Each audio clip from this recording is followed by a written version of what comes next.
Hey guys, Drifter here. Today we're going to be talking about Black Ops 2, but I'm not discussing it alone. Here with me, I have Leutin. Hi guys, and yeah, we're going to be looking at Black Ops 2 today because there's a whole sort of culture around the game and a lot of sort of negativity that I've been seeing towards the game recently. So we want to talk about that a little bit, expand on it, think about the changes that are being made, and also look at the changes that they're making. Are they really going to make a big difference? Are we going to see a different type of player coming to the new Black Ops? Do you think that we will, Drifter? I really don't think that you're going to get a new type of player coming into Black Ops. I feel that a lot of the negativity that you're getting is because you're primarily a Battlefield player. I know that you play a lot of games, and the people on your channel, they play a variety of games, but you have a disproportionate amount of Battlefielders, and they typically don't like Call of Duty games at all. And Call of Duty games are very mass appeal kind of games, and so many people buy them, it would be very difficult to attract a new demographic that's big enough to significantly change how the average player would be or how the overall community is. I Just the think numbers are against it. Yeah, I think that's definitely true. That's definitely true to say. But do you think that with the changes they're making in regards to the objectivity of the game, and particularly thinking of things like kill streaks, and I really like the way that they've set up the classes and the customization that you can have there is really quite strong compared to the previous CODs that we've seen. And a bit of background for you guys, I played all of the COD titles bar Modern Warfare 3, so I do have quite a lot of experience in terms of COD playing and the whole genre itself. I'm really interested in Black Ops 2 because I think we're coming back to this now. We're seeing I think this year they really have looked at what's gone before, and they've looked at the community and they've listened, and I think they've thought about how they want to make the change. Something that I always think is very, very difficult is looking at a game and thinking, okay, what can we change, but what can we keep the same? It's always such a double-edged sword because you can really alienate people and frustrate people, and I often feel like it doesn't matter what a developer does, they're going to annoy people in some way or another. Do you think that the changes they've made so far are really a big positive change, or do you think they're going to frustrate people? I do. I'm going to admit some willful ignorance about Black Ops 2. I don't follow all of the news all the time and all the little stats because I want the game to surprise me, but I do keep up with it. And what you mentioned in the very beginning of that little segment was the most important, is the change to increase the objective play. Obviously, there's a lot of team deathmatch players. That's the most popular mode in Call of Duty games.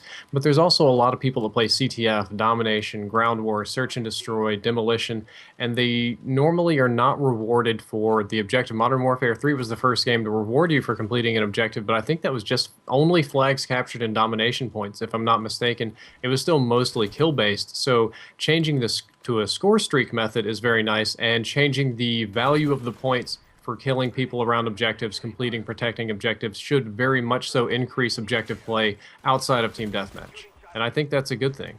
Yeah, I really do. And this is why I'm very, very interested in this year. And that's why I've also been kind of fighting the corner of COD. Like you say, I'm primarily a Battlefield player at the moment. So trying to explain to these guys that, hey, this year's COD is not going to be the one that we've seen before. People always say the same thing. They're like, oh, it's going to be the same game. It's just going to be reskinned.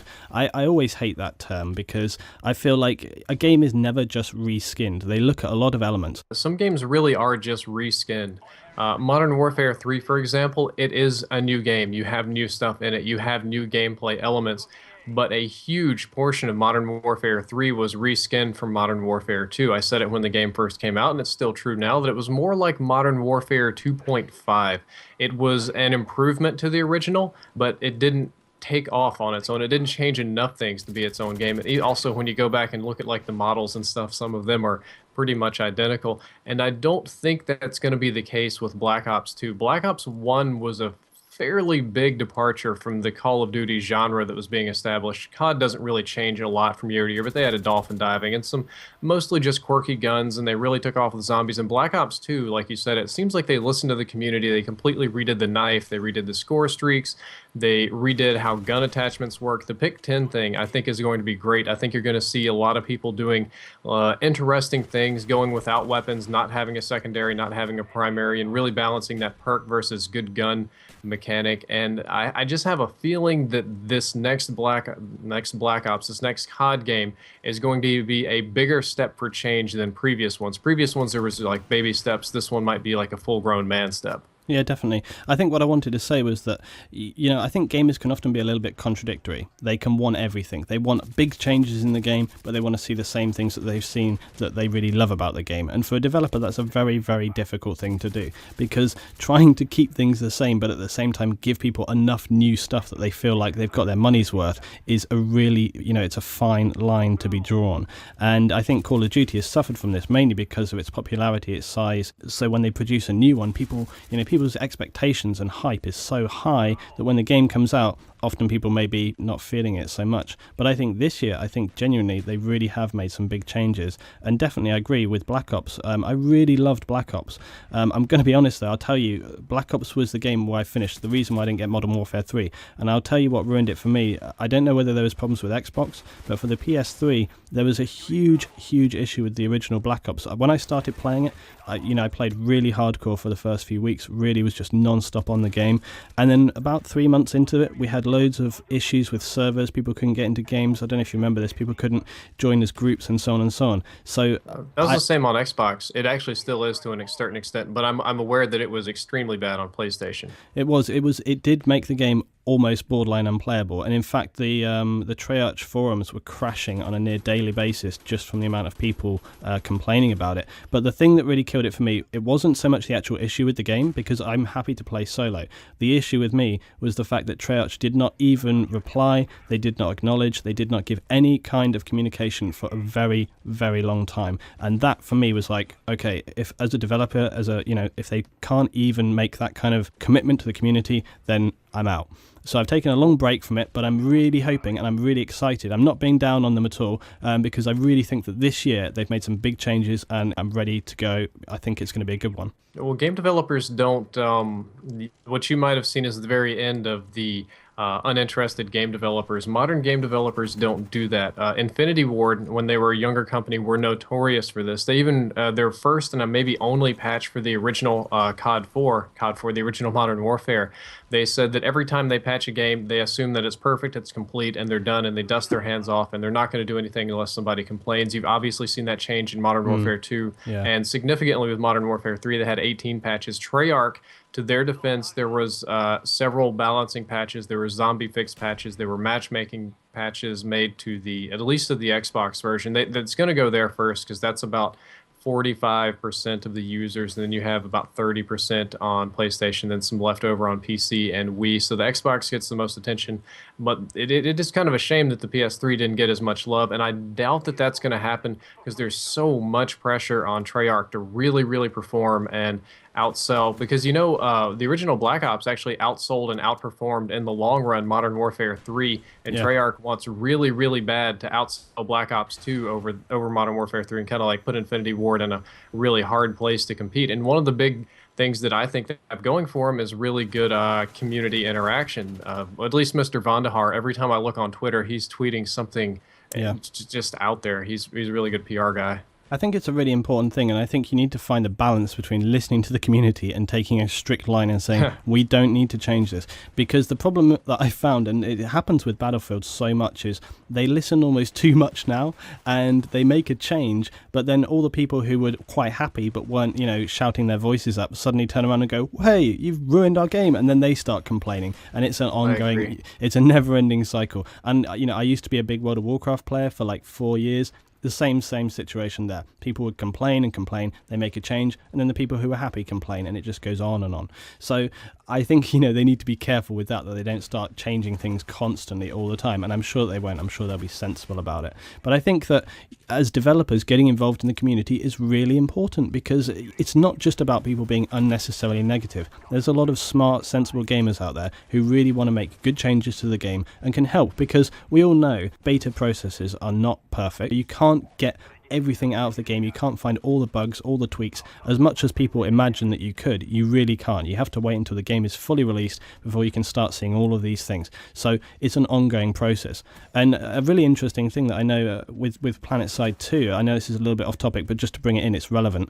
With PlanetSide 2, their developers, when they've been doing betas and stuff like this and talking, they actually will live stream meetings from their company as developers, so that the community can watch, can see the process in action, and so the gamers can understand the changes that they're making to the game. Now, I think that would be a really interesting thing to see with Treyarch and stuff like that. Whether or not they would ever do it, I don't know, but I think it's great to show that some developers are getting much more involved and actually, bringing gamers in at that kind of base level. I don't think they would do that because Treyarch is owned by Activision. That is a massive multi-billion-dollar publishing company, and they have a huge marketing department with a very meticulous plan on how to market this game.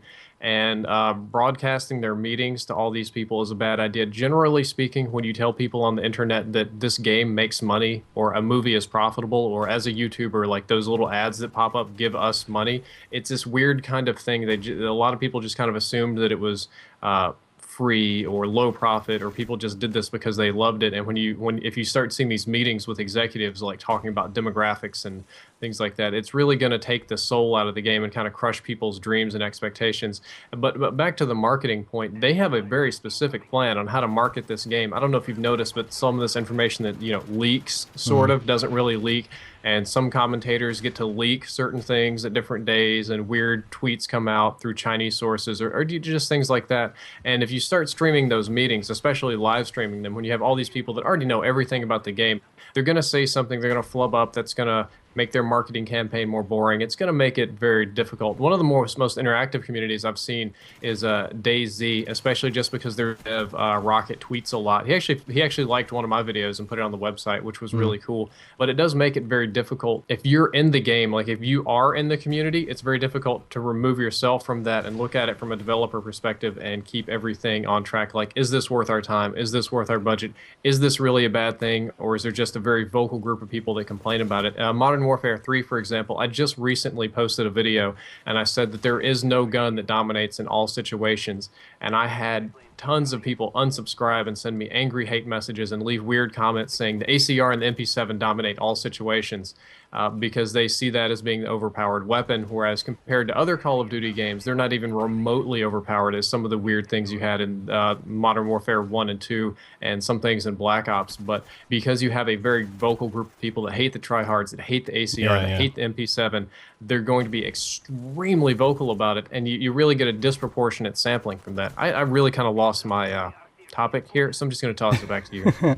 Yeah, I just would say though, when we're talking about the meetings thing, it's very much more to do with the mechanics of the game rather than the minutes and the kind of financial aspects and so on and so on. So it's not like you get to see inside of the company and see all that kind of stuff that people wouldn't possibly see as a negative thing and that will kind of lose their sight of the game. It's more to give gamers a feel that they're making sensible choices and show them some of the changes that are being made, that are being talked about by the developers, coders, etc., things like that, so that they can see that when they are putting a patch in, it's more to kind of explain to them why they do that. I'll tell you something else as well. I noticed recently that DICE, with Battlefield, when they were making one of their recent patch lists, for the first time I've seen them actually, they put little sub-notes explaining why they put the changes in. Yes. Now, normally they don't do that. Normally they just post a list of the changes and it's like, that's what we're changing. No. The first time they did it, they put it on Reddit. You didn't see that? No, I didn't see that one. No. Before their first big patch, I remember there was this huge patch, and that really screwed up all my in-depth episodes. They made this post on the Battlefield 3 subreddit and explained their proposed changes and why they wanted to do it. And it was a huge thread. It had like tons and tons of responses, and they actually sat there and read through all of it. And I thought that was a great thing. I mean, I guess that's just because I sit on Reddit too long. But they did do that. They've had changing involvement. Some things they will post up which are just clear changes and stuff. I think the reason they did that with that first one, and I missed that, I think the reason they would have done that is because the first changes they made were quite drastic. There was a lot of big changes to the game, a lot of mechanic changes, a lot of gun tweak changes and stuff. It was a heavy patch, and I think probably, as I say, I missed that, but they must have done it to kind of try and balance, try and tell the community, hang on, we're making these big changes, but this is why. But I think it'd be so good if other developers could do that, and definitely with COD if they could do that, when they do make changes, sort of say, we've listened to this reasoning and this is why we're doing it, just to try and help people. Because sometimes they'll throw these things out there and people go, oh, you've broken this, or you've changed this, or now the game won't work, and blah blah blah. But I think we're seeing that more and more, and I think that's one of the reasons why I think Black Ops 2 is going to be really good, because I think in 2012 going to 2013, I think gaming is in a very different place than it was a few years ago,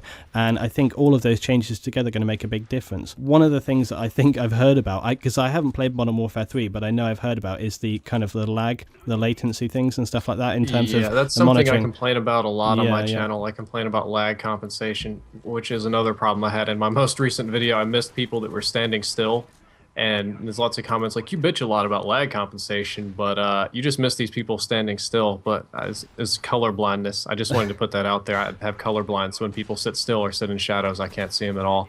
But the lag compensation, ideally, it's a good thing because if not, your hitbox would be moving really far apart from your model, and you would be like back in the old school Unreal or Quake days where you had to aim way ahead of your target and watch your bullets come out late and things like that. Hmm. But for some reason, what happened in Modern Warfare 3 is that the averaging or smoothing effect seemed to punish people with good internets more Yeah. than bad, and just some connections it just didn't like. For some reason, supposedly it's all been removed, and I'll say that I've played it and it plays better now. There's still some element of it there because it's a massive chunk of code, but it does really annoying things, more so in Modern Warfare 3 than any other Call of Duty game I've ever played. I get stuff like bullets going around corners and hitting me, or I'll unload in some guy's face and get no hit markers, and then I fall over dead because Yeah. he already killed me a second ago. It's not every game. When you get that one guy that connects from like Azerbaijan with 500 millisecond ping, and it drags everybody down into this lag compensating world, and it's very frustrating. I mean, there were some frustrating aspects of the lag compensation in Black Ops, which I'm sure you experienced mostly with the hitboxes not always being on the bodies and stuff, but Mm. it didn't feel broken to me, just kind of like No. the timing of the bullets. When people were shooting at me, it felt like they were shooting live and not Just that with they a shot a delay. second ago and I'm already Yeah. seeing it. Yeah. Yeah. So, I mean, that for one thing, that's the only thing that I've heard that significantly worried me about getting back into Call of Duty. And I hope that we don't have any of those kind of issues when we go into Black Ops 2. I think it'd be great. Well, they're gonna be there. Yeah. They will have a type of lag compensation in the game. I'm not sure. I hope it's one that favors me, obviously. But Mm. if you don't have any kind of lag compensation, the game will play absolutely weird as hell. So I think that the lag compensation is a good thing if it's Mm. managed properly, and I hope they have a really good network code this time around. I'll say something else though as well, just to bring in a bit of reference to Battlefield, because everyone knows that I'm a big Battlefield player. But I'll tell you, as much as dedicated servers are a really good thing, they're by far perfect. And I've had many games in the last month or two which have been awful to play. Lots and lots of lag. I had one round which I remember a lot of my subscribers commented, where there was a guy literally right in front of me, almost point blank, and I just emptied a clip into him and hit nothing, and he turned around and just put me down. And so you have just as many issues with both ways. Anyway, guys, I think we've had a really good little discussion here, little thought about the whole thing of Black Ops 2. Is it coming? Is it not? I'm just going to let Drifter wrap up now, and I thank him for this discussion today, and hopefully we'll have some more into the future when we've got Black Ops 2 coming up and more things to come. Oh, anytime. Well, as far as wrapping up goes, I'd appreciate it if all you on my channel would go check out Leutin and his channel if you liked what he had to say and his more calm intellectual analysis of games instead of "I like this, I don't like that," which I see too much of on YouTube. I'd appreciate it if you go and check him out. A lot of Battlefield stuff, but Black Ops on the way. Cheers, guys. See you soon.